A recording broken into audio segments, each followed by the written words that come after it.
की सनाई। कभी गौर किया है, ये दुनिया जो हमारे इर्द गिर्द है सिर्फ एक रहने की जगह नहीं, बल्कि अल्लाह की सनाई का आईना है। हर मंजर, हर रंग, हर हरकत किसी बड़े फनकार की कारीगरी का पता देती है। ये जमीन जैसे जन्नत का एक छोटा सा टुकड़ा हो। कहीं पानी बहता है, कहीं सब्जा लहराता है, कहीं हवा सरसराती है, कहीं खामोशी बोलती है। हर तरफ तवाजुन, तरतीब और हुस्न की एक अलग जबान है।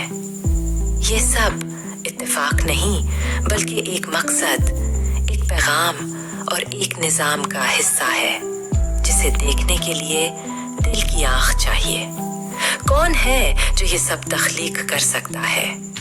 कौन है जो हर जर्रे को, हर हरकत को, हर रंग को ऐसा हम आहंग बना सकता है? सिवाय अल्लाह के कोई नहीं।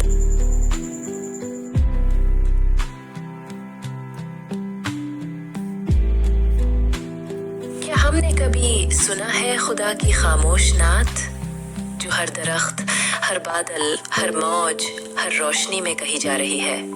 ये हवा जो किसी शर्त के बगैर चलती है, ये पानी जो हर प्यास बुझाता है, ये रंग जो हर मंजर में रूह भरते हैं, ये सब अल्लाह की नेमतें हैं जिन्हें हम अक्सर भूल जाते हैं। कुरान पूछता है, फबी अय्ये आला रब्बिकुमा तुकज़्ज़िबान, तो तुम अपने रब की कौन कौन सी नेमतों को झुटलाओगे? कभी खामोश बैठो और देखो इस दुनिया को। ये बोलती नहीं मगर समझाती है। अल्लाह ने इस जमीन को बेकार नहीं बनाया। ये सिर्फ रहने की जगह नहीं, ये सोचने, समझने और यकीन करने की जगह है।